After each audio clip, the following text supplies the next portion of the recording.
সে আমার ওয়াইফ রাতে সে বুঝতে পারে তার ভুলটা, রাত 2টার পর থেকে সে আমার কাছে ক্ষমা প্রার্থী। সে তার জীবন ভিক্ষা চায়, তার ফ্যামিলিকে বাঁচাতে বলে এমন ভুল আর যেন কোনো নারী না করে। আমি ভুল করছি, আমাকে ক্ষমা করে দাও। আমরা ভালো আছি, আমি দেখতেছি আমার ওয়াইফের মন মানসিকতা, মেন্টালিটি সবকিছু চেঞ্জ। সেও আমাকে খুব ভালোবাসে। অ্যাকচুয়ালি সেটা শয়তানের চক্রান্ত, নয়তো শয়তানের চক্রান্ত না হলে এত বড় ভুল মানুষ করে না। আসসালামু আলাইকুম সুপ্রিয় দর্শক, সবাই কেমন আছেন? আশা করি অনেক ভালো আছেন। প্রিয় দর্শক শ্রোতা, জিহান নামক এক প্রবাসীর কথা আপনাদেরকে মনে আছে? হ্যাঁ, জিহান নামের এক প্রবাসী তার স্ত্রীকে পরকীয়া করার সময় হাতে নাতে ধরেছিল। দর্শক, জিহান কিন্তু তার নিজের স্ত্রীর সাথেই পরকীয়া করেছিল। বিষয়টা একটু হাস্যকর হলেও আবার অনেক লজ্জাজনক। তো দর্শক শ্রোতা, এই বিষয়টা নিয়ে অনেক ধরনের ঘটনা ঘটে গিয়েছে। এর পরবর্তীতে এই বিষয়টা নিয়ে অনেকে আলোচনা করেছে, সমালোচনা করেছে। এতে করে কি হয়েছে পুরো বিস্তারিত আপনাদেরকে আমরা জানাবো। তবে জানানোর আগে একটি কথা বলতে চাই, জিহান কিন্তু এখন তার স্ত্রীকে নিয়ে সংসার করছে। হ্যাঁ দর্শক শ্রোতা, জিহানের স্ত্রী পরবর্তীতে হয়তো বা তার সকল ভুলগুলো বুঝতে পেরেছে। আজকে সেই বিষয়টা আপনাদের সাথে আমি কনফার্ম করার জন্য এই ভিডিওটি তৈরি করছি। তো দর্শক শ্রোতা, এখন আপনাদেরকে জিহানের একটি ভিডিও দেখাবো, যে ভিডিওটা সম্পূর্ণ নতুন। এই ভিডিওটা দেখলেই আপনারা সবকিছু বুঝে যাবেন। এবং এখন যে ভিডিওটি আপনাদেরকে দেখাবো, সেই ভিডিওটি তৈরি করেছে সিসিটিভি বাংলা নামক একজন ইউটিউবার। সে সরাসরি গিয়ে জিহানের সাক্ষাৎকার নিয়েছে। সেই সাক্ষাৎকারের কিছু অংশে আপনাদেরকে এখন দেখানোর চেষ্টা করছি। তো চলুন একটু দেখে আসি। ভাই আসসালামু আলাইকুম। ওয়ালাইকুম আসসালাম। হ্যাঁ, কেমন আছেন? প্রথমে জানতে চাইতেছি। জি, এখন আলহামদুলিল্লাহ ভালো আছি। আপনার মন মানসিকতা কি এখন ভালো আছে? জি, ভালো আছি। তো ভাই, আমরা তো জানি আপনি একজন ওমান প্রবাসী। তো ওমান থেকে আপনি প্রথমে আপনি বাড়িতে না এসে আসেন হইলো ঢাকা। তো ঢাকা এসে তারপরে মানে আপনার যে ঘটনাটা ঘটছিল, তো প্রথমে জানতে চাই কি ঘটনাটা ঘটছিল, তারপরে এখন কি অবস্থা আছেন সবকিছু একটু শেয়ার করতেন, মানে জাতি জানতে চাই আপনার এই কাহিনীগুলি। জি, অ্যাকচুয়ালি আমি পুরনো ব্যাপারে কিছু বলতে চাই না। আমি তো 28 তারিখে র্যাঙ্ক করি বাংলাদেশে, 28 তারিখে র্যাঙ্ক করি। তো যে একটা বিষয় আমি আমার শ্বশুর শাশুড়িকে ফোনে বলে বুঝাতে পারি নাই, জি, সেই বিষয়টা আমি প্রমাণ করার জন্য এক্সপোর্টে সেটা আমি দেশবাসীর কাছে তুলে ধরি। তো তাকে আমি অনেক ভালোবাসি, আমার জীবনের চাইতে বেশি ভালোবাসি। তো এই ভালোবাসা নিয়ে আমি তার পাশে যাই। আচ্ছা। এবং কি আমার পরিচয় গোপন করে এমডি রাজা হয়ে। আচ্ছা। অ্যাকচুয়ালি আমার মেন নাম হচ্ছে জিহান। আপনার মেন নাম জিহান। তো আপনার পরিচয় গোপন করে মানে আপনার স্ত্রীর সাথে মানে রিলেশন করেন প্রবাস থেকে? প্রবাস থেকে। আচ্ছা, তারপরে? তো তারপরে ঘটনাটা আমি বলতে চাই না, তারপরে ঘটনাটা সবাই তো জানে, কিন্তু এখন আমাদের এরপরে একটু সংক্ষিপ্ত আকারে আমাদের যারা অডিয়েন্স আছে তো এই ঘটনাটা জানে, একটু সংক্ষিপ্ত আকারে একটু বলতেন মানে আসলে এই বিষয়টা না বলাটাই মনে ভালো হবে, কেননা পৃথিবীর সবাই এখন জানতে পারছে ওখানে কি হয়েছে। এখন আমরা কি সিচুয়েশনে আছি আমি সেটা বলতে চাই। আচ্ছা, বলেন। হ্যাঁ, তো আমরা র‍্যাব 14 থাকি, র‍্যাব 14 আন্ডারে থাকি। এক রাত একদিন, এক রাত দুদিন। আপনারা বলতে গেলে আপনারা দুজন? হ্যাঁ, আমরা দুজন থেকে তার বাবা মা রাত 3টা বাজে র‍্যাব কাস্টডিতে থাকে। আচ্ছা, ওখানে যায় ওরা ভৈরব র‍্যাব 14 তে। ভৈরব র‍্যাব 14 তে? আচ্ছা, হ্যাঁ হ্যাঁ, ভৈরব বাস স্ট্যান্ড। তো ওখানে যাওয়ার পর ওর ফ্যামিলি যায়, সারা রাত ওখানে থাকে। তারপর সে আমার ওয়াইফ রাতে সে বুঝতে পারে তার ভুলটা, রাত 2টার পর থেকে সে আমার কাছে ক্ষমা প্রার্থী। সে তার জীবন ভিক্ষা চায়, তার ফ্যামিলিকে বাঁচাতে বলে এমন ভুল আর যেন কোনো নারী না করে। আমি ভুল করছি, আমাকে ক্ষমা করে দাও। এই কথা আপনার ওয়াইফে বলছে? জি, সেটা বলতেছে। তো আমি তো এখানে মানার প্রশ্নে আসি না। আচ্ছা। কারণ আমার জায়গায় অন্য কোনো স্বামী মানবে কিনা আমি জানি না। আচ্ছা। তো সারা রাত্র যারা নাইটে ছিল, র‍্যাব 14 আর র‍্যাব যারা ছিল, এরা সারা রাত্র আমাকে বলল যে দেখো জিহান, ভালোকে নিয়ে সবাই বাঁচতে পারে, সবাই চলতে পারে, খারাপকে নিয়ে কয়জন বাঁচতে পারে। দেখো তোমার দ্বারা যদি সম্ভব হয়, পসিবল হয়, তুমি তাকে ক্ষমা করে দাও। আচ্ছা। তোমার যদি ভাবতে টাইম লাগে তুমি ভাবো, সকাল হইতে আরো 8 ঘন্টা বাকি, তার ভিতরে তোমরা দুজন ভাবো। তারপরে আমি চিন্তা করলাম, যেহেতু জীবনের চাইতেও যাকে বেশি ভালোবাসি, আর এত ভালোবাসে তার জন্য এত কিছু করা, তো সে একটা মিস্টেক তার দ্বারা হয়ে গেছে। এখন সে তার ক্ষমা চাইতেছে, ভুল স্বীকার করতেছে। এখন তাকে মনে হয় বাঁচতে দেওয়াটাই ভালো হবে আর ক্ষমা করে দেওয়াটাই ভালো হবে। তারপর তার ফ্যামিলি বড় ধরনের স্টেটমেন্ট দেয়, ভবিষ্যতে আমার অবাধ্য হয়ে কোনো কাজ করবে না, আমার কথা শুনবে, সারা জীবন আমার সাথে থাকবে।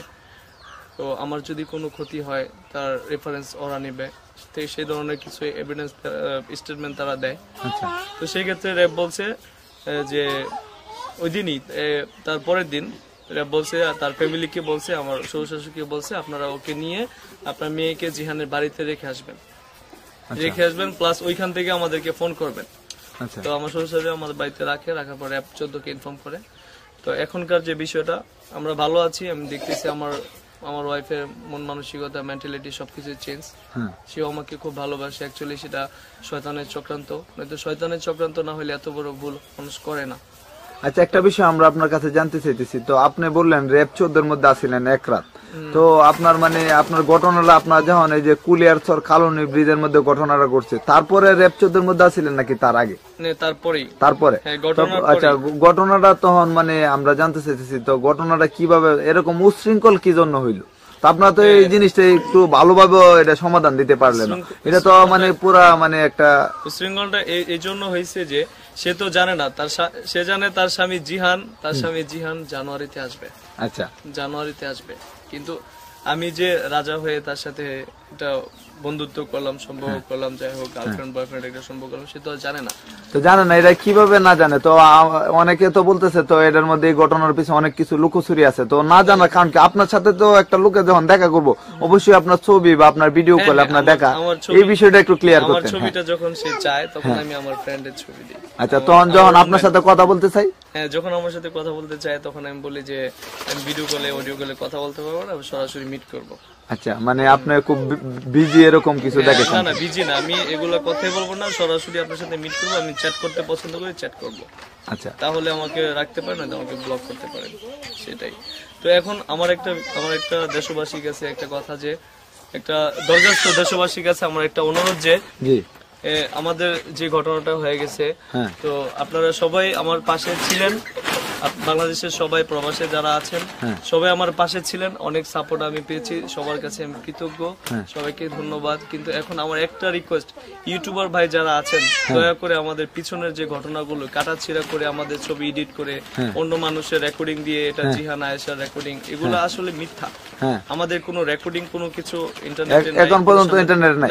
আপনার যা কিছু ঘটছে তো তাও তো আপনার ঘটানোর জন্য প্রস্তুত ছিলেন না। ধরেন একটা উচ্ছৃঙ্খল হয়েছে, আরেকটা লোকে মোবাইল দিয়ে ভিডিও করছে, তারপরে কিন্তু আপনার এই ভিডিওটা সোশ্যাল মিডিয়ার মধ্যে ছড়াইছে। তো এটা কিন্তু আপনি নিজ ইচ্ছাতে ভিডিও করেন নাই। তো এখন তো এই উচ্ছৃঙ্খলের মধ্যে তো আপনি কারো বলতেও পারতেছেন না যে ভাই ভিডিও করেন না, আর জায়গাটাও তো আপনার পরিচিত না। তো হ্যাঁ, কুলিয়ারচর জেলার মানুষ সবাইকে আমার সালাম। আচ্ছা, ওনারা অনেকটাই সাপোর্ট করছে, এবং কি ওনারা খুবই জ্ঞানী মানুষ। হয়তো ওনারা যদি জ্ঞানী না হইতো, সেদিন হয়তো আমি রক্তাক্ত হয়ে যেতাম। আমি একটা মেয়েকে কেন এইভাবে ধরলো, ওনারা বিষয়টা অল্প বলাতে ওনারা বুঝতে পারছে।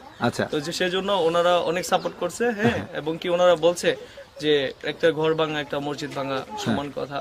তো যদি সম্ভব হয় আপনারা মিলে যান, আপনারা দোয়া করে আপনারা সংসার করেন। এবং কি র‍্যাব 14 কেও আমার সালাম। র‍্যাব 14রাও আমাকে বলছে, র‍্যাব 14 তো বৈরব বাসস্ট্যান্ড, ঠিক না? হ্যাঁ, ওনারা বলছে যে একটা ঘর ভাঙা একটা মসজিদ ভাঙা সেম কথা, তোমার দ্বারা যদি সম্ভব হয় তোমরা মিলে যাও, সেই ক্ষমা প্রার্থী, তাকে ক্ষমা করে দাও, যেহেতু তুমি তাকে জীবনের চাইতে বেশি ভালোবাসো, তাকে তুমি ক্ষমা করে দাও। তো আরেকটা প্রবাসী যারা আছেন তাদেরকে নিয়ে একটা কথা বলতে চাই, যে ভুলটা করে আজকে আমি চোখের কান্নায় আমার সাগর হয়ে গেছে, আমার এত দুঃখ এত কষ্ট, সেই ভুলটা আপনারা কেউ করবেন না। পৃথিবীতে মা হচ্ছে সবচেয়ে বেশি আপন, মা আর বাবার চেয়ে বেশি আপন কেউ হতে পারে না। আচ্ছা, সো আমি যে ভুলটা করি তাকে আমার মা বাবার চেয়ে বেশি ভালোবেসে সেই ভুলটা করি, আমার মতে এই ভুলটা কেউ করবেন না।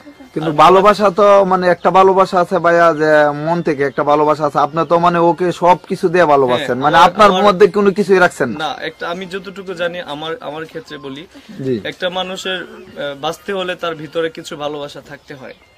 আর আমি তাকে এতটাই ভালোবাসি যে আমার ভিতরে যত ভালোবাসা ছিল তাকে দিয়ে দিছি, নিজে বাঁচার জন্য একটু ভালোবাসা আমি রাখি নাই। আচ্ছা, তো বাংলাদেশে যে মেয়েরা আছেন না, মা বোন যারা আছেন, দয়া করে আপনাদের কাছে একটা রিকোয়েস্ট, স্বামীকে বুঝবেন, ওনাকে সম্মান করবেন, কেয়ার করবেন।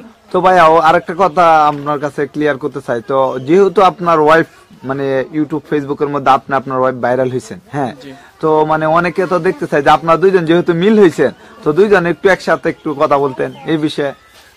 এইমাত্র আমরা কোর্ট থেকে আসছি, ও ক্লান্ত, ও আসতে রাজি না। আচ্ছা, আমি ওকে বলছি, কিন্তু আমরা 3-4 দিন আগে একটা ভিডিও করি দুজন মিলে একসাথে। তো এই ভিডিওটা কি আপনার প্রোফাইলে আছে?